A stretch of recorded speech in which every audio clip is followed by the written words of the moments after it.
el elemento que ha sido retirado, entonces inmediatamente su complemento sería el otro.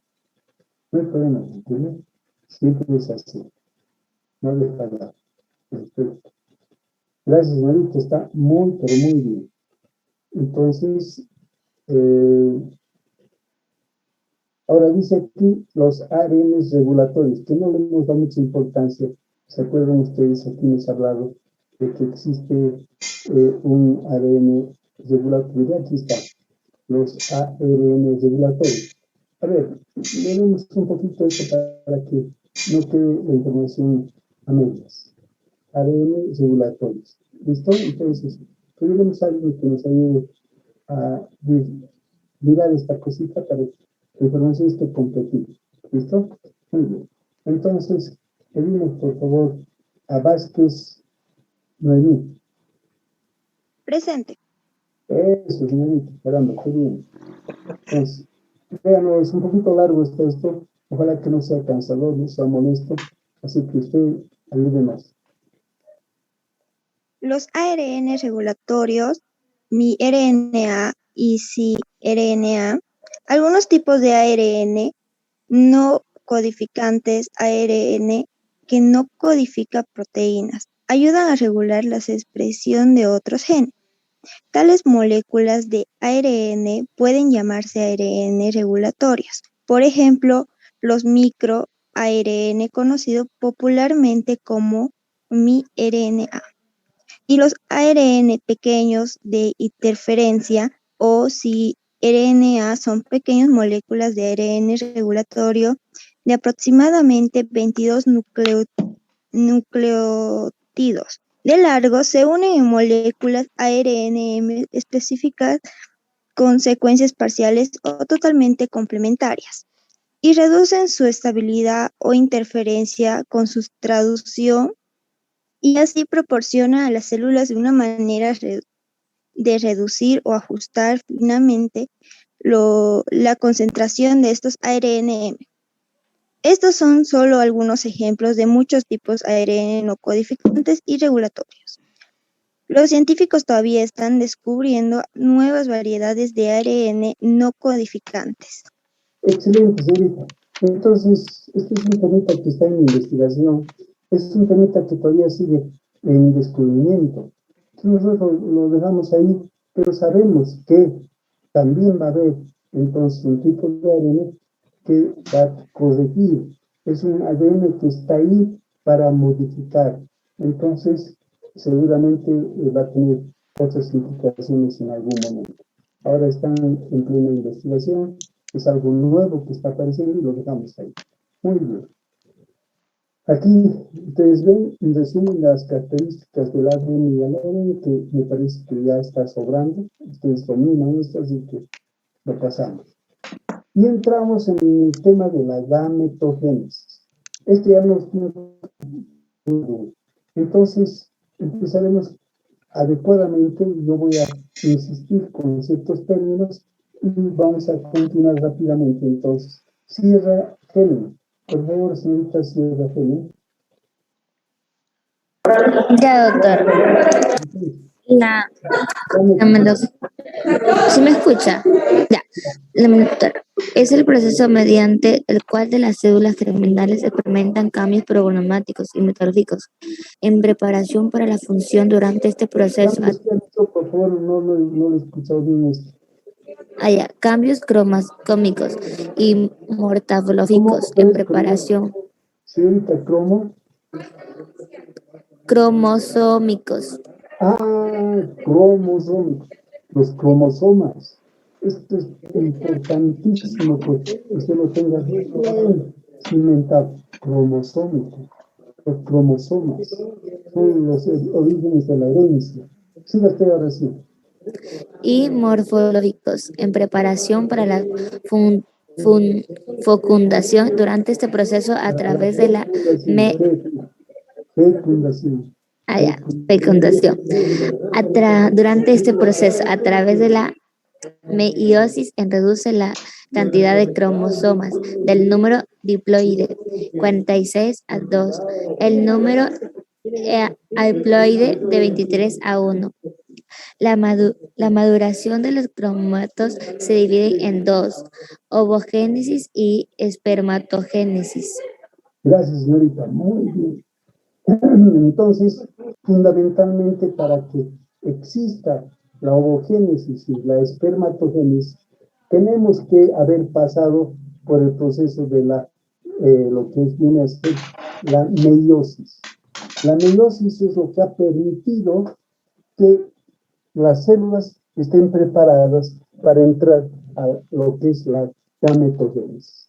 No hay posibilidades de que la célula entre en gametogénesis, o sea, las células germinativas, si no han pasado por este proceso que es, vamos a decir, la reducción de la carga genética, o sea, la meiosis. La meiosis. Si ustedes se acuerdan, ¿qué dos objetivos? Y puede ser pregunta de examen. ¿Qué dos objetivos son los que se logran mediante la meiosis? Fundamentalmente, entonces, primero, ha de ser intercambio genético. No se olviden, por favor, en la meiosis se produce intercambio genético, primer elemento. Segundo, reducción de lo que es la carga genética. Intercambio genético, reducción de la carga genética. Entonces, a ver, si alguien nos ha entendido, nos va a poder repetir. Roca Yulisa. Ahorita Roca. Elisa. Eso, por favor. ¿Cuáles serían así los dos procesos que se tienen que realizar para que se produzca la ovogénesis o la espermatogénesis? ¿Qué tiene que haber? Eso no está aquí. ¿O está Ya, en pantalla? Sí. el primero es el intercambio genético. Esa sería la primera etapa. Y la segunda etapa sería la reducción de la carga genética. Excelente, señorita. Y entonces, reducción de la carga genética, ¿qué significa? ¿De cuántos cromosomas tenemos nosotros normalmente, señorita? ¿Cuántos 40. tenemos? Ya, muy bien, excelente. Y entonces, si hay una reducción, ¿en cuántos vamos a quedar? 23. Muy bien. Por eso es que el óvulo tiene 23 cromosomas. El espermatozoide 23 cromosomas. El día que se unen los dos, forman los 46 cromosomas. ¿Cierto? Entonces, esto es lo hermoso de este proceso de la unión de los dos gametos femenino y masculino para completar la carga genética. Y a partir de ahí es un nuevo individuo, completito. Lo que le falta es desarrollar nada más. Es un nuevo ser completo. Entonces, tiene sus características propias totalmente. No es ni parte del padre en el sentido de tener algo de padre tiene, algo de la madre también, algo de los abuelos también. Por lo tanto es diferente, ¿cierto? Diferente desde el punto de vista genético. Y entonces vamos a tener que ser un individuo totalmente nuevo. Qué maravilla, ¿verdad? Qué maravilla. No somos como robots, ¿cierto? Sino todos con su individualidad. Qué cosa más impresionante. De ahí que, por ejemplo, tenemos nuestra huella digital. ¿Cuántos millones de gente que existe en el mundo? Ninguno tiene la misma huella digital. ¿Qué tal? ¿Qué le parece a ustedes? Impresionante, ¿verdad? Para que existan 7.000 millones de personas y ninguna tenga su huella digital idéntica a la otra, es algo que no entra en la cabeza, ¿verdad? Qué cosa más fabulosa. Bueno, seguiremos adelante. Entonces, veremos este proceso rápidamente, que es la ovogénesis. Ovogénesis, ¿listo? Ovogénesis. Entonces, vamos a pedir aquí inmediatamente. La señorita Yulisa, por favor, para terminar nada más. Usted lo ha hecho muy bien, nos ha dado el concepto fundamental de los dos procesos antes para que se produzca la ovogénesis, la espermatogénesis. Hablemos un poquito de la ovogénesis, señorita, usted, ayúdenos, tenga la gentileza. Ya. La ovogénesis comienza durante el desarrollo embrionario de la mujer a partir de una célula germinal.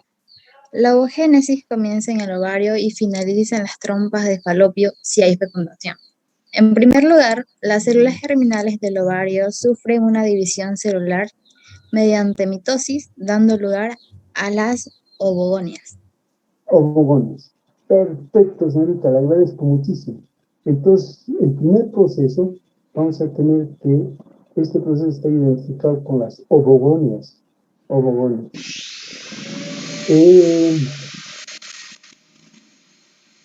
Ya, vamos a leer esto más y voy a explicarles alguna cosita más. Le vamos a dar un toquecito aquí, le vamos a dar un toquecito. ¿Listo? Entonces, pedimos por favor, para completar esta información, y yo puedo intervenir para que ustedes tengan un poquito más de visión. Entonces, le pedimos aquí a Quispe Jordi. Quispe Jordi. Sí, Liz. Eso. Por favor, léanos, por favor. Seguidamente. Hasta cigoto, ¿verdad? Sí. Está bien. Seguidamente, esas ovogonias sufren una división por meiosis que se queda parada en la profase 1 hasta la pubertad.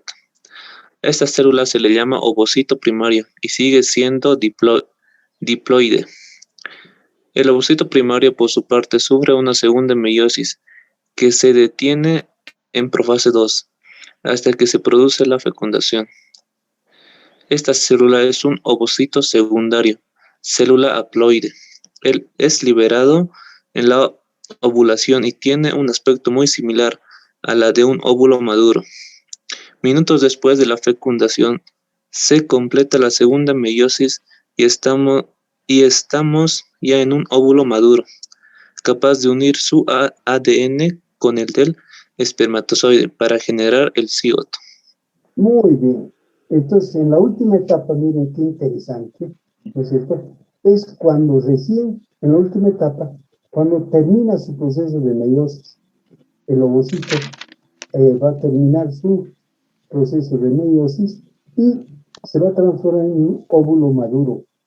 Y este óvulo maduro es el que se va a unir con el espermatozoide. Y aquí está, fíjense, miren lo bonito que está aquí este proceso, que lo vamos a relatar rápidamente.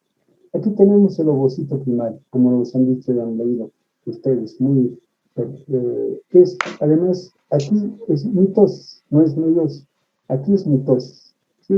Y entonces, ¿qué quiere decir eso? Que tienen la misma carga genética de esta célula, ¿entienden? Esta célula primordial nos dando, entonces, otras células que son ovocitos primarios. Luego, este ovocito primario empieza el proceso de la meiosis. Se somete a la meiosis, entra en lo que es la meiosis. ¿Y qué es lo que va a pasar? Se va a dividir en dos. Fíjense, 1 y 2. Uno, que es el ovocito secundario, y el otro es el primer cuerpo polar. Aquí no nos dice de eso, pero aquí está, primer cuerpo polar. Este cuerpo polar ya no tiene función de transmitir herencia ni entrar en ningún sitio. Es un cuerpo polar que se atrofia, que va a desaparecer con el tiempo, pero antes va a continuar lo que es este ciclo. Inmediatamente tenemos el ovocito secundario que nos va a dar lugar al ovocito maduro, ¿es cierto? Pero antes de eso todavía va a haber un paso previo, que es decir que se va a dividir en dos y vamos a aparecer con el segundo cuerpo polar. ¿Entiendes? De aquí va a salir otro cuerpo polar. De aquí ha salido uno, de aquí sale otro cuerpo polar. Muy bien. Ya tenemos un cuerpo polar aquí. De este cuerpo polar salen dos también. Se va a dividir como último acto, como el último acto, que este primer cuerpo polar se va a dividir también en otros cuerpos polares, 1, 2. Y por lo tanto, ¿cuál va a ser el resultado final de la ovogénesis? Vamos a tener un óvulo maduro y 3 cuerpos polares. ¿Me entiendes? Quiere decir que todo el esfuerzo que ha habido en la ovogénesis es para formar un óvulo maduro con 3 cuerpos polares. ¿Estamos de acuerdo? Ya está. En cambio, en el espermatozoide va a ser un poquito diferente. Ya vamos a mirar eso. Quisiera, por favor, antes de continuar con la cuestión de este proceso, quisiera mencionarles así, hacerles recuerdo. A ver si me están escuchando. A ver si lo hacen con calmita. ¿Listo? ¿Qué pasaba con la mujer? La mujer, a las 7 semanas de vida, vive intrauterina, la mujer, ¿es cierto? O sea, a ver, recordemos antes de esta séptima semana de vida. En esta séptima semana de vida ocurre un fenómeno especial, que va a haber aquí un determinante del sexo. Hasta la séptima semana no se sabe si es varón o si es mujer. En cambio, a la séptima semana, vamos a decir que el sexo masculino identificado con SRY es el que va a determinar que se forme, vamos a decir, el gameto masculino. Si no aparece SRY, va a ser mujer. Si aparece el SRY, va a ser varón. Entonces, esto es lo que está determinando si va a ser mujer o va a ser varón. Listo.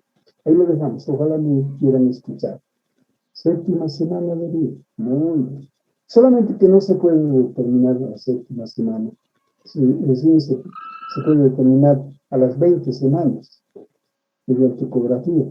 Antes, bien difícil saber si es varón o si es mujer. Pero sabemos, tenemos información que antes de las 20 semanas ya se ha determinado si va a ser mujer o va a ser varón. Perfecto. Ahora, lo que nos interesa. A las 20 semanas, la mujer, el bebé mujer, va a tener 7 millones de óvulos. 7 millones de óvulos. Lo que corresponde a las 20 semanas. 7 millones. Al nacer, va a tener 2 millones. Quiere decir que desde las 20 semanas hasta el momento del nacimiento, van a morir, se van a ir, vamos a ir eliminando, se van a reabsorber aproximadamente 5 millones de óvulos. Nace, la mujercita nace y tiene en ese momento aproximadamente 2 millones de óvulos. Muy bien. Va desarrollándose la mujer, va creciendo y van muriendo también óvulos, van muriendo. Y entonces va a llegar a tener ya en el momento de la, vamos a decir, que viene a ser la menarca, la primera menstruación, el momento que ya se está desarrollando la mujer, entonces va a llegar a tener de 300.000 a 500.000 óvulos. 300.000 a 500.000 óvulos. De los cuales, ¿no es cierto?, van a ir también desapareciendo muchos óvulos. ¿Y cuántos en total son los que participan en el proceso de que cada mes se produzca una ovulación? En una mujer normal se dice que aproximadamente son 500 óvulos los que participan en todo un ciclo hasta que llega la edad en que se produce la menopausia, cuando ya no hay más producción, es decir, de óvulos y tampoco hormonal. ¿Se ha entendido un poquito? ¿Se ha entendido? ¿Qué estoy queriendo decir? Profe, Diga, por favor. ¿será que por favor lo puede repetir un poco más despacio para escribirlo, por favor? Pero con gusto, señorita, con gusto, con gusto. Gracias. Muy bien. Nuevamente decíamos nosotros que antes de las 20 semanas, aproximadamente la mujer, o sea, el bebé mujer, ¿no es cierto?, tiene 7 millones aproximadamente de óvulos. 7 millones, ¿cierto? Y en el transcurso del desarrollo hasta el nacimiento va a perder, se van reabsorbiendo, van desapareciendo. Y nace con 2 millones. Nace con 2 millones, ¿cierto? ¿Hasta qué edad? Hasta la pubertad. Hasta la pubertad. En el momento de la pubertad ya queda con 300.000 a 500.000 óvulos. En la pubertad llega con 300.000 a 500.000 óvulos en la pubertad. ¿Listo? Muy bien. Y a partir de ahí, que ya empiezan a tener sus ciclos menstruales, la mujer, empiezan a participar óvulos, ¿no es cierto?, en la menstruación, perdón, en la ovulación, de tal forma que mensualmente se va madurando un óvulo, pero no es tan que se madura un óvulo, porque ¿cuántos hemos dicho que tiene cuando va a empezar todo el proceso? 300.000 a 500.000. Pero sin embargo, de esos 300.000 y 500.000, solo llegan a participar en cada ovulación, en cada mes, en todo el ciclo que tiene la vida de la mujer, 500 óvulos. 500. ¿Por qué eso? Porque en cada menstruación, es decir, cada ovulación de cada mes, se preparan aproximadamente entre 12 y 17 óvulos para madurar. Voy a volver a hablar de esto, por favor no se van a preocupar. También hicimos esquemitas. Voy a hablar de eso, minuto más. Entonces, pero, quiere decir que de esos 12 a 17, uno solo es el que llega a madurar totalmente y los demás desaparecen.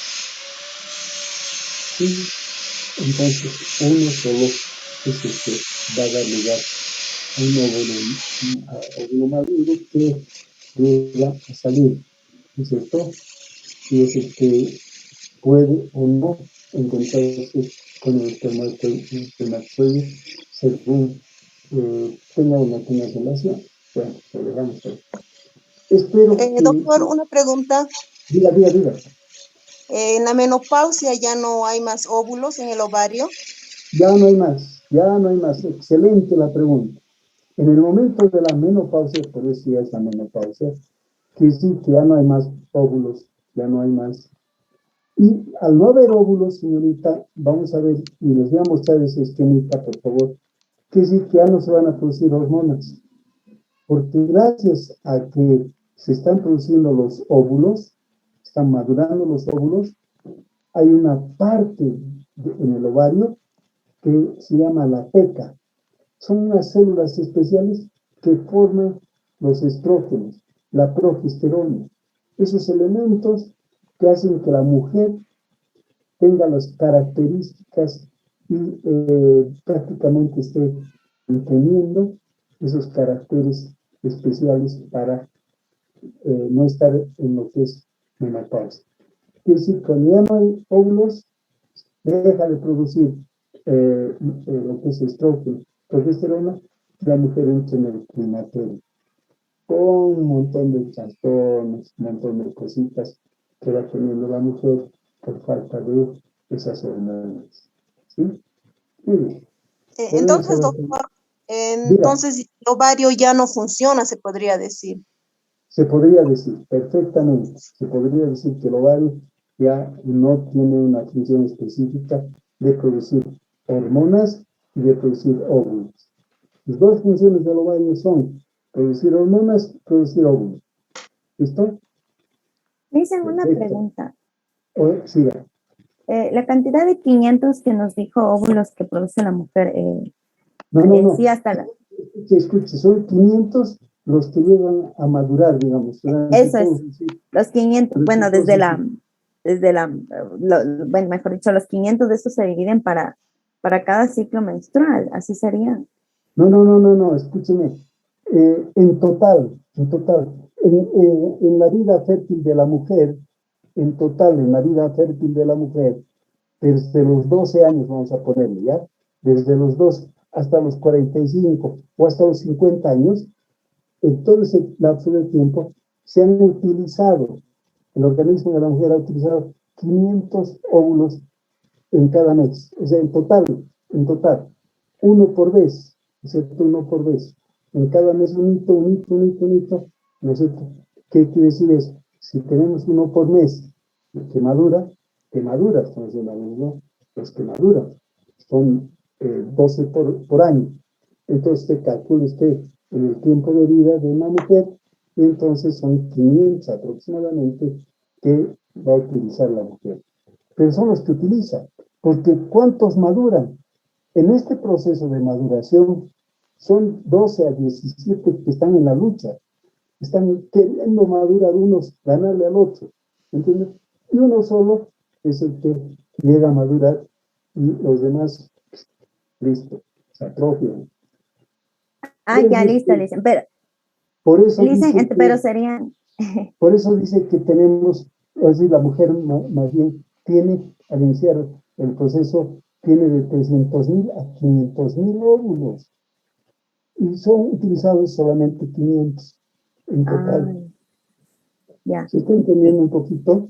Sí, dicen, ya le entendí. Bueno, según mis cálculos serían 41 años. Ahora, dicen, quiero decirles una cosita más que con eso van a quedar realmente impresionadas las toditas. Porque no se aconseja que la mujer tenga bebecitos por encima de los 40 años.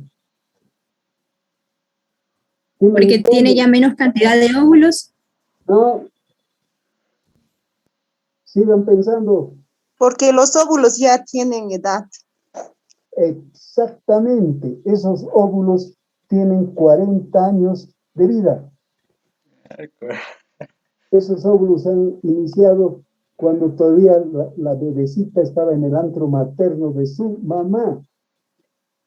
Quiere decir que al nacer tenía 2 millones de óvulos y esos óvulos han persistido y llega a los 40 años, tienen 40 años. Esto es una teoría, por favor, es una teoría. ¿Entiendes? Es una teoría. Por la cual es mejor no tengan ya bebecitos por encima de 40 años. ¿Por qué? Porque las posibilidades de que aparezcan bebés con el síndrome de Down es muy probable. ¿Está bien? Listo. Doctor, por favor, la última pregunta, por favor, doctor.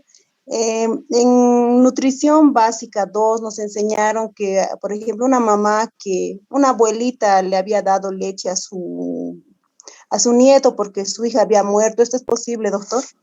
Sí, se han visto algunos casos en el África. En el África se han visto estos casos, que por estímulo hormonal, pero de tipo más relacionado con funcionamiento a nivel hipotalámico, entonces por situaciones de máximo estrés, entonces esta glándula empieza a secretar la glándula mamaria, empieza a influenciar sobre la glándula mamaria. Hay, vamos a decir, a nivel hipotalámico, un estimulante para la glándula mamaria. Existe.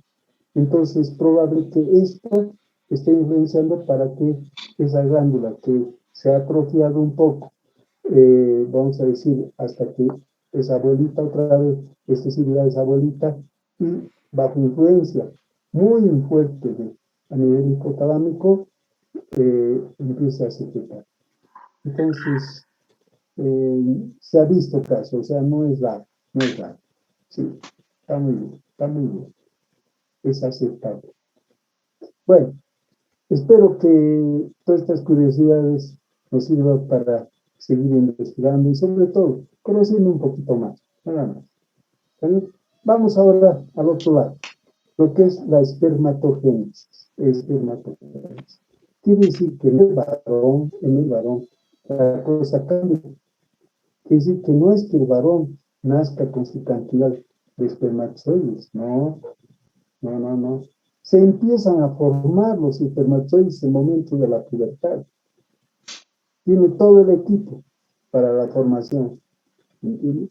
Y entonces ese es el momento que empieza a formarse los espermatozoides.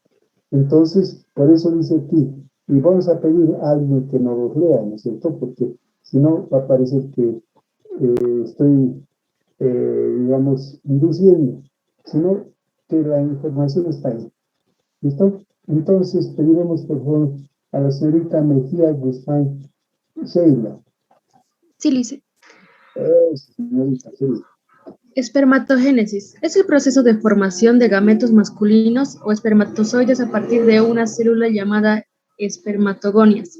Este proceso tiene lugar en una estructura de los testículos que se llaman túbulos seminíferos y alojan las espermatogonias. En estos túbulos también se albergan unas células fundamentales para este proceso como son las células de Leydig, secretoras de testosterona, y las células de Sertoli, células de sostén y nutrición secretoras de hormonas. Por favor, repetimos esto, por favor, repetimos. Esto es muy importante. Entonces, ¿cuáles son cuáles son los tubos, esos túbulos especiales para la formación de, vamos a decir, de los espermatozoides? Los túbulos seminíferos. Muy bien, señorita, túbulos seminíferos. ¿Está bien? Quiere decir que en lo que es el testículo existen unos elementos que llaman los túbulos seminíferos. Ahorita los vamos a ver.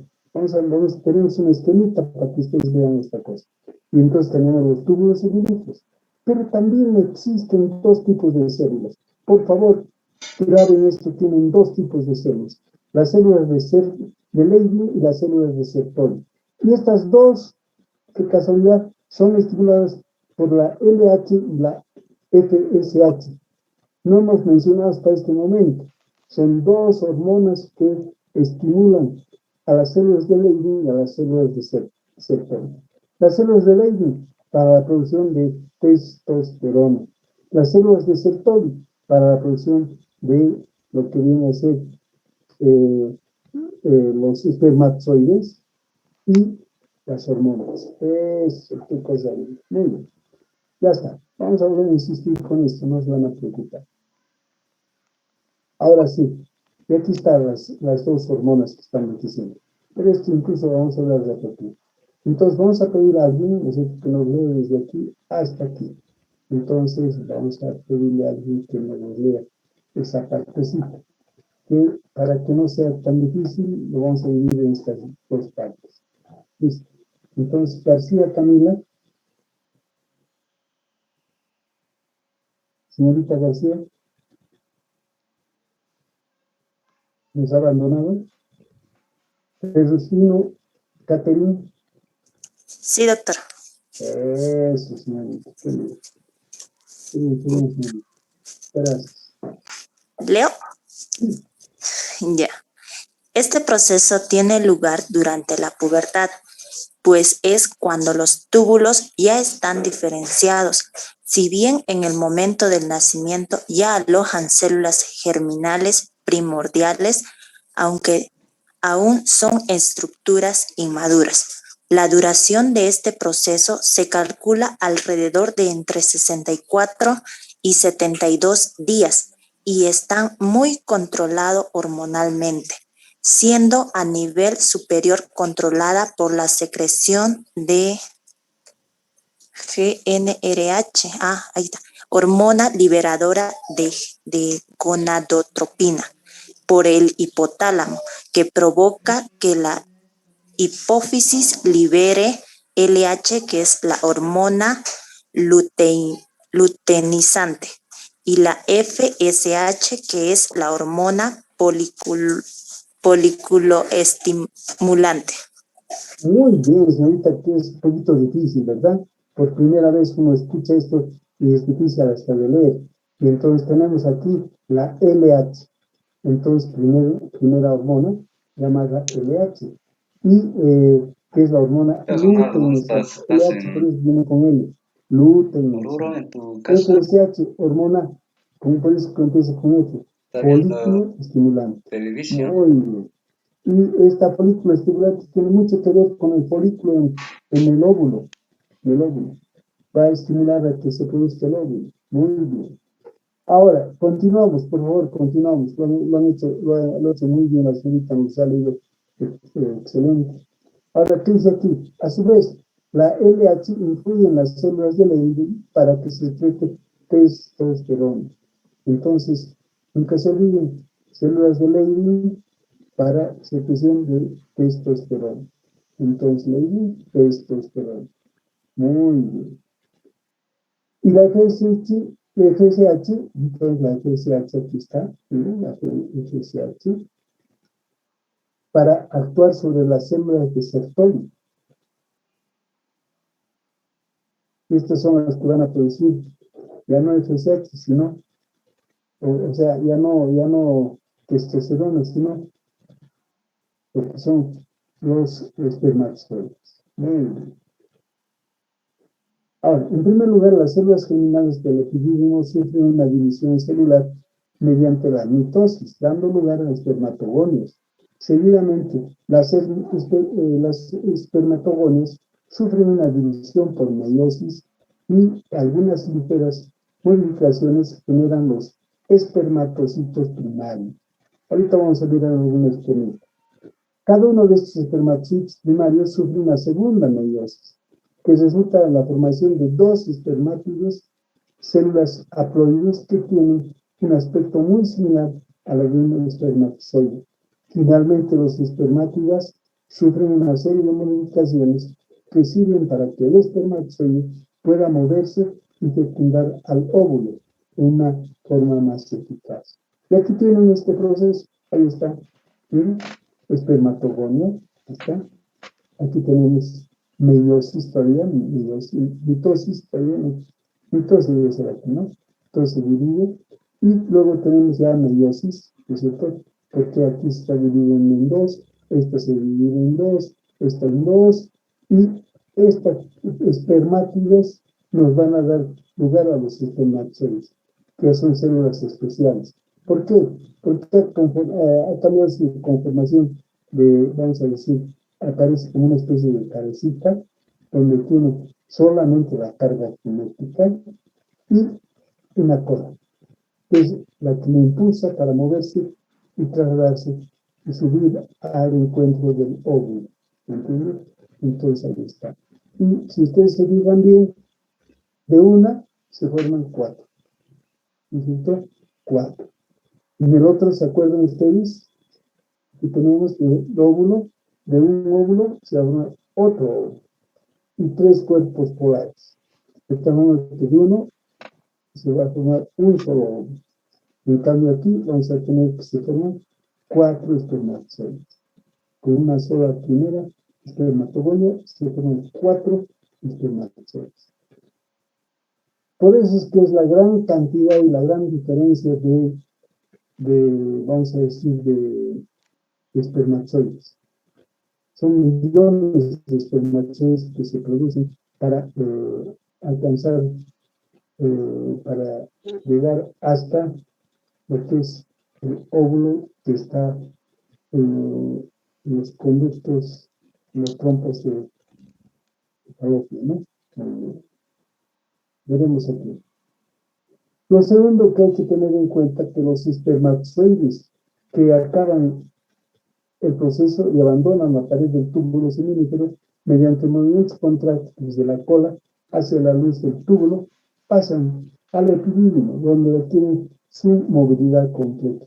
Quiere decir que en el epidídimo es el lugar donde están maturando el epidídimo. Sin embargo, aún no poseen la capacidad de fecundar un óvulo, sino que además sufren un proceso llamado de capacitación en su trayecto en el tracto reproductor femenino. Entonces, aquí está. Diferencias que hay entre ovogénesis y la espermatogénesis. Vamos a pedir que cada dos puntitos nos los lea alguien y van a ver ustedes que hay diferencias muy importantes y este proceso, que es un poquito más largo, nos va a dar lugar a la producción de las hormonas y con esto estamos terminando el proceso de la gametogénesis. Muy bien. Entonces, vamos a pedir por favor a alguien que nos los lea aquí. Escarzo Delgadillo Eric. Presente, doctor. Listo, dale, Miguel. Entonces, dale, por favor. Tú léenos tres de estos, tres puntitos. Estas citoplasmáticas, ¿no? Sí. Ya está bien, doctor.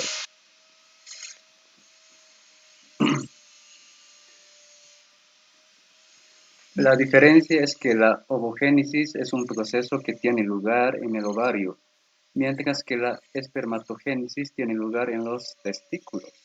Segundo punto. Muy bien. La segunda diferencia importante radica en las propiedades de cada gameto. El ovocito acumula más cantidad de vitelo durante la ovogénesis, ya que su función es esperar a la llegada del espermatozoide en las trompas de Falopio.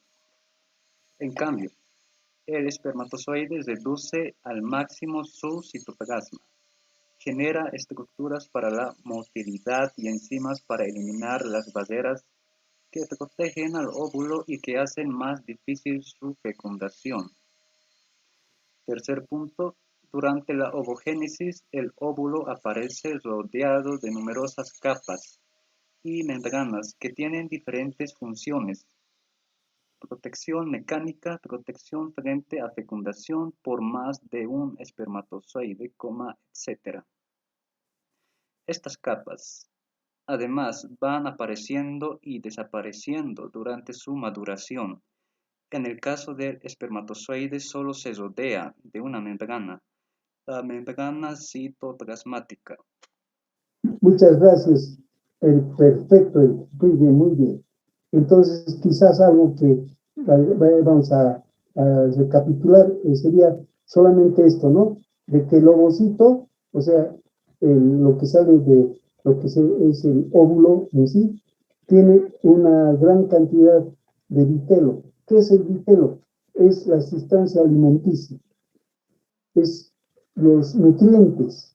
Por eso que ustedes tienen que tener en cuenta que el óvulo viene a ser la célula más grande que hay, la célula más grande, porque tiene una gran cantidad de citoplasma.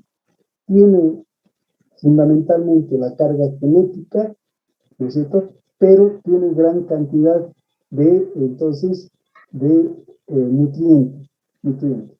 De ahí que el espermatozoide, que apenas tiene su cabecita, ¿no es cierto?, con su carga genética, está impulsado por lo que es esa colita, ¿no es cierto?, y se introduce en el óvulo con la colita más. Y la colita, la que la pierde una vez que la se ha introducido, la que vive dentro de lo que viene a ser el citoplasma del óvulo. Y una vez que se nutre, etcétera, se juntan los dos núcleos, ya no se sabe cuál es la carga genética que ha ingresado con el espermatozoide o cuál era la carga genética que estaba con el óvulo. Se vuelve una sola. Es decir, que se juntan y 23 más 23, 46 cromosomas. Excelente. Muy bien. Entonces, ahora sí, ya tenemos esa lectura, pasamos a otros 3 puntos, por favor, rápidamente, para que podamos terminar. Lisa, ¿puedo leerlo yo? Flores. Por favor. Dale. Ya. Flores, Daidín. Dice, sí. La espermatogénesis se produce a partir de una célula diploide embrionaria llamada espermatogonia, mientras que el óvulo se genera a partir de una célula diploide y también embrionaria llamada ovogonia. Durante la ovogénesis, la ovogonia da lugar solo a un ovocito secundario, que puede ser fecundado, mientras que durante la espermatogénesis, la espermatogonia da lugar a 4 espermatozoides maduros, que puede fecundar a 4 ovocitos. Podemos decir que en el caso del macho predomina la cantidad, mientras que en la hembra predomina la calidad. Relacionado. ¿Sigo, Alice? Sí, por favor. Me parece un poco chistoso esto porque es un poquito, no directamente, medio que como para Bueno, seguiremos adelante. Diga. Ya. Relacionado con lo anterior, podemos ver una gran diferencia en el proceso de meiosis, que tiene lugar en espermatogénesis y ovogénesis. En la espermatogénesis, las divisiones meióticas son simétricas, es decir, todas las células generadas tienen la misma cantidad del citoplasma. En cambio, en la ovogénesis, las divisiones meióticas son asimétricas, ya que casi todo el citoplasma pasará al siguiente ovocito y solo una parte se la lleva el corpúsculo polar. Muy bien, señorita, excelente, muy bien, le agradezco muchísimo. Lo ha hecho muy, pero muy bien. Ha leído los 3 puntos, ¿verdad? Sí, Lice. Perfecto. Entonces, ahí está, nos ha ayudado mucho su colaboración, de tal forma que ya vemos ahí muy clarito, ¿no es cierto?, que insiste con esto, que hemos dicho ya aquí adelante, ¿no es cierto? Aquí en el espermatogénesis se forman 4 espermatozoides. En cambio, en la ovogénesis, un solo óvulo, un solo, y 3 cuerpos polares que no tienen función de transmitir y de ser ovulados, nada, no, esto ya desaparece. Listo, muy bien, excelente. Entonces, hasta el momento la cosa está yendo muy bien. Perfecto. Entonces, veremos aquí qué más podemos decir. Aquí. Ahora sí.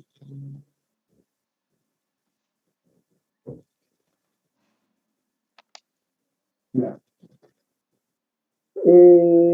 Haremos estos 3 puntos que continúan. Por favor, entonces pedimos, por favor, aquí. Lice, yo lo puedo leer, por favor. A ver, dime tú, Kelly, ¿me decía? Cintia Ventura, por favor. Ah, perdón, ya, espera. Cintia Ventura, claro que sí, perfecto. Vale, por favor. Ya. La hembra nace con un determinado número de ovocitos que madurarán durante toda su vida reproductiva. Cuando estos se acaben a sus hormonas, ordenen que estos dejen de madurar, se produce la menopausia y la hembra llega al fin de su etapa fértil. En caso de los hombres, la espermatogénesis se produce prácticamente durante toda la vida y los varones empiezan a producir espermatozoides desde la pubertad y nunca dejan de producirlos o lo hacen cuando son muy mayores. Ya. La ovogénesis comienza durante el 7º mes de desarrollo embrionario, mientras que la espermatogénesis comienza a producirse periódicamente cuando el hombre llega a la pubertad.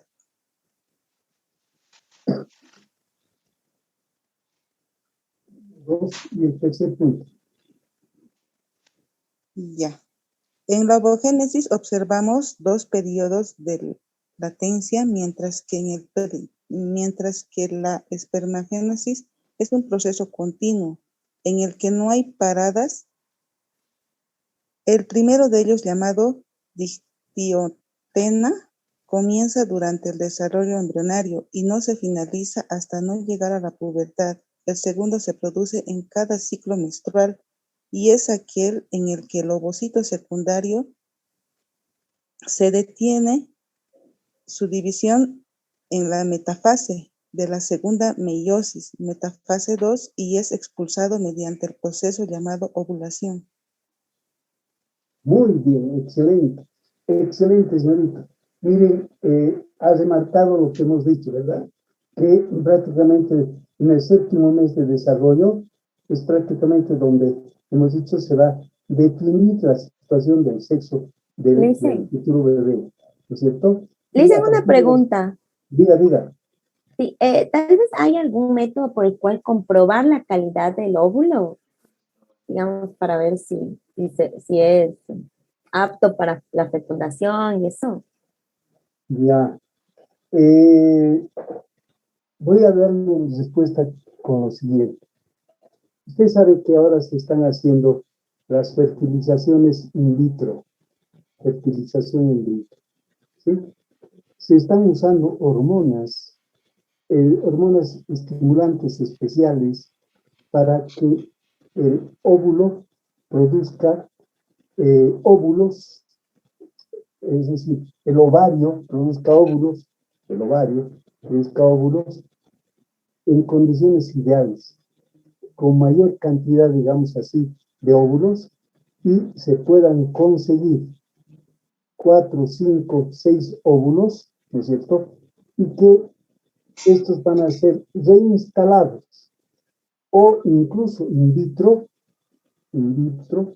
se los llega a unir con el espermatozoide y se los trasplanta al útero de la mujer. Se está haciendo eso. Quiere decir que hormonalmente sí se puede estimular, lo están haciendo. Ahora yo no le puedo asegurar si esos óvulos son mejores o peores que los otros, ¿me entiendes? Pero por eso es que están produciendo 4 a 5 óvulos, porque alguno tiene que quedarse, alguno va a dar resultado. Pero ¿qué está pasando? Que ahora se ha visto que incluso a veces meten 4 o 5 óvulos y los 4 resultan ser positivos y entonces aparecen los cuadrilizos. Es muy común eso, ¿no es cierto? Aparecen trilizos, porque han metido 4 o 5 óvulos y de esos 3 se han injertado, quiere decir que han dado lugar a un embarazo de trilizos. No sé si han escuchado un caso rarísimo, donde ha habido 6 sextilizos, y los han presentado en televisión, en campañas donde les proveían de todo a estos sextilizos, ¿no? Había mujeres y hombrecitos. Pero bueno, cortamos, porque es mucha tela para cortar por ahí, ¿cierto? Gracias, Liz. Pero estaba muy bien su pregunta, excelente. Vamos a continuar, por favor, rápidamente. Tenemos aquí, por favor, Arcos, Fanny. Presente. Eso. ¿Leo, Entonces, profe? sí, por favor. Listo. En la parte de la... a lo que giro me perdí. Aquí. Ya. La espermatogénesis se completa mientras el espermatozoide está dentro del testículo. Sin embargo, el óvulo termina su maduración fuera del ovario, ya que la finalización de la meiosis 2 se produce fuera del ovario. El segundo punto dice, la ovogénesis solo se completa totalmente si hay fecundación, mientras que la espermatogénesis se completa totalmente, se produzca o no la fecundación del óvulo. El tercer punto, cuando la ovogénesis finaliza, el resultado es solo un óvulo, mientras que en la espermatogénesis se generan miles de espermatozoides de una vez. Este es otro ejemplo en el que el macho prefiere generar muchos espermatozoides, de los cuales serán seleccionados él o los mejores, que llegará o llegarán a fecundar al ovocito secundario. Muy bien. Entonces, aquí gracias señorita, vamos a tener la próxima lectura, ya estamos terminando, por favor. Entonces, vamos rápidamente a ver, señorita, aquí está, Ampuero Calani, a pesar que no está, Presente. ¿no? Ah, sí, ya está. Eso, señorita. Estaba mire. desde el principio, doctor. Ah, eso, entonces, lo que faltaba es que la apunte. No, a la anterior clase no había estado usted. La anterior clase, perdón. La anterior clase. Ya está positivo. Bueno, seguiremos adelante. Siga, por favor, señorita. En el caso de los humanos, la espermatogénesis tiene una duración aproximada entre 62 y 75 días, mientras que en el caso de las mujeres, el ciclo menstrual, que es aquel que determina cada cuánto se pueden reproducir las mujeres dura 28 días. Alrededor del día 14 del ciclo se produce la ovulación y la fecundación ha de producirse entre 24 y 48 horas después de esta. Muy bien, señorita. Ahora, léame los que vienen a ser tipos de gonadotropinas. Gonadotropinas son esas hormonas que le estaba diciendo que estimulan para que se produzcan, vamos a decir, tanto las hormonas como los productos, ya sea es decir, espermatozoides y óvulos y sus hormonas. Entonces, vamos. Las dos principales gonadotropinas son la hormona luteinizante, LH, la hormona estimulante del folículo, FSH. Una tercera gonadotropina humana es la gonadotropina coriónica humana, HCG, producida por la placenta durante el embarazo. Muy bien, muy bien. Excelente, señorita. Muy bien, muy bien. Pasamos inmediatamente, a ver aquí, a la señorita Alarcón Camila. Presente. Mecanismos de actuación. Las gonadotropinas se liberan bajo el control de la hormona liberadora de gonadotropina, GnRH, desde el hipotálamo. Luego se estimula la hipófisis, la cual libera la LH y la FSH, que actúa sobre las gónadas, o sea, los testículos y los ovarios. Son los principales órganos diana. Órganos diana. ¿Sabe usted, señorita, por favor, qué es un órgano diana? No. Ya. Tal vez me lo podría explicar, Liz. Sí, perfectamente. Por favor. Y nos va a servir para que cuando hablemos de hormonas, ustedes ya tengan la idea, ¿listo? Si hablamos de hormonas, porque vamos a ver en genética, ¿no es cierto?, que hay ciertas hormonas que pueden ser usadas. Entonces vamos a ver que un órgano diana significa, ¿en base a qué viene esto? Diana no es más que ese círculo, no sé si ya ha visto usted, que tiene otro círculo por dentro y uno más chiquito, incluso de color, ¿no es cierto?, color rojo, por ejemplo, o negro, ¿cierto? Y usted hace puntería, puede ser un rifle, una pistola, una flecha, ¿no es cierto?, y hace puntería, y tiene que dar al centro, y eso se llama diana. Por eso que se habla de órganos diana, porque son los órganos que sirven de blanco de las hormonas. Ahí está. A eso se está refiriendo órganos diana. ¿Listo? Muy bien. Y aquí tiene usted esos dos órganos diana, ¿no es cierto? Aquí tiene los túbulos seminíferos en lo que es el testículo. Mire, el testículo. Estos son los túbulos seminíferos. Aquí se están produciendo los espermatozoides. Y aquí tenemos unos otros conductos para dar lugar al epidídimo. Y si usted se fija aquí, están vamos a decir, ¿cómo les puedo decir? Están haciendo este tipo de estructura, ¿no es cierto?, para que los espermatozoides aquí estén como esperando, madurando aquí. Aquí se han formado, aquí maduran. Y estos elementitos se llaman el epidídimo. ¿Sí? Y aquí tienen el conducto deferente, por donde va a salir los espermatozoides. Muy bien. En cambio, aquí tienen mucho más simplecito esto, ¿no es cierto? Aquí tenemos el ovario, ¿no es cierto? Y aquí tienen ustedes los óvulos, y empiezan a madurar. Fíjense, empiezan a madurar los óvulos. Cada vez que maduran, se va formando una cavidad más grande. Fíjense, una cavidad más grande.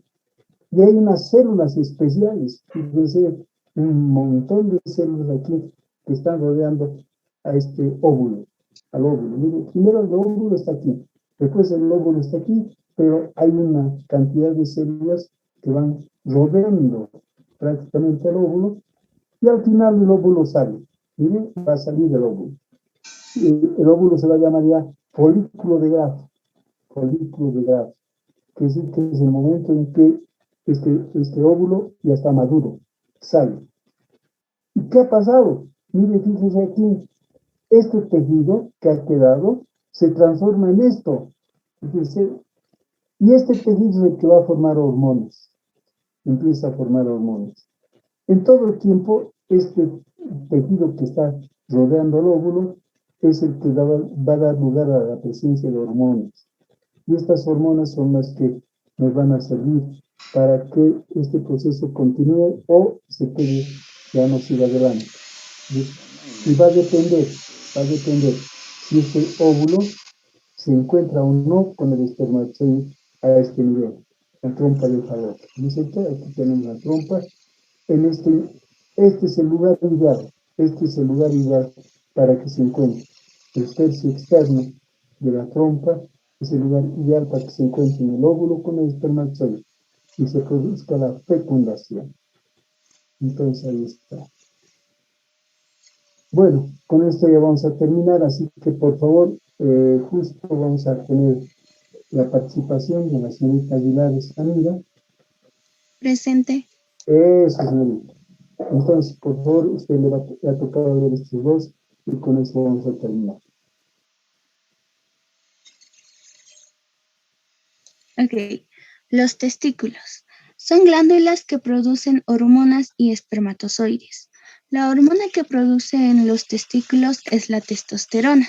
Esta hormona es una sustancia que recorre el cuerpo provocando distintos cambios físicos propios del hombre y los machos que se aprecian sobre todo durante la pubertad. Por ejemplo, el crecimiento de barba, el agravamiento de la voz, etc. Esta tarea integra el sistema endocrino. Los ovarios tienen dos funciones: secretar las hormonas femeninas, estrógenos y progesterona, que ayudan al desarrollo de los caracteres sexuales femeninos.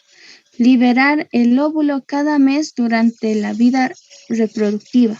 Constituyen los ciclos ováricos que funcionan como la menopausia y dejan de producir los estrógenos y la progesterona. El ciclo ovárico está regulado por la interacción de las hormonas producidas por el eje hipotálamo-hipófisis-gónada. Muy bien, excelente, señorita. Esto de aquí, todo esto que ha habido, la compañera de ustedes, la señorita, ¿no es cierto? Samira, ¿no es cierto? Significa que para todo esto ya tenemos que meternos a lo que es endógeno, ¿entiendes? Pero nada más que una miradita, mi objetivo era que ustedes tengan una miradita dónde se están produciendo los espermatozoides, dónde se están produciendo las hormonas. Dos funciones entonces, en los testículos se producen los espermatozoides y la hormona, que es la testosterona. Hormona, que es la testosterona, y los espermatozoides. En cambio, en la mujer, dos hormonas, los estrógenos y la progesterona, y la maduración de lo que es, viene a ser el óvulo, maduración del óvulo. ¿Por qué no digo formación de óvulos? Porque no es de acá. Ya los óvulos han sido formados. Lo único que hacen es madurar, nada más. ¿Sí? Y cada mes, fíjense aquí, hay varios óvulos, miren, varios óvulos. Con esto nos está diciendo que no es un hito nomás. Entonces, ahora, que uno solo madure, estamos de acuerdo. Pero fíjense cómo parten a la casera, varios. Se dice incluso, hay autores que afirman que pueden ser hasta 12, otros dicen hasta 17, que se están preparando aquí para madurar. ¿Entienden? Y siguen este ciclo, generalmente uno, o pueden ser dos. Y entonces, ¿qué va a pasar? Pregunta para ustedes, ¿qué va a pasar? Yo no sé si están pensando en esto. Cuando hay dos óvulos que se van a producir, que sucede alguna vez, dos óvulos, Entonces quiere decir que van a venir 2 espermatozoides, uno para cada óvulo, y entonces va a dar lugar a los mellizos, ¿sí? Quiere decir que son 2 que van a nacer. Pero, ¿cómo son estos mellizos? Si ustedes se van a preguntar y se van a imaginar, son 2 espermatozoides diferentes, ¿no es cierto?, que van a llegar. Y entonces van a tener diferente carga genética en cuanto al sexo. ¿Por qué?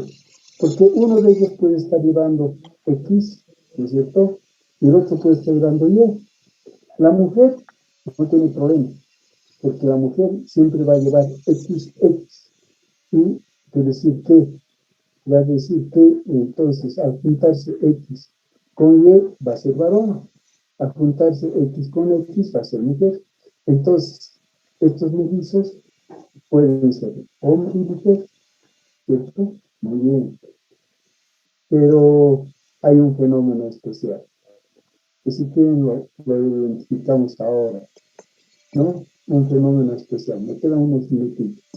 Y este fenómeno especial es que no se sabe por qué.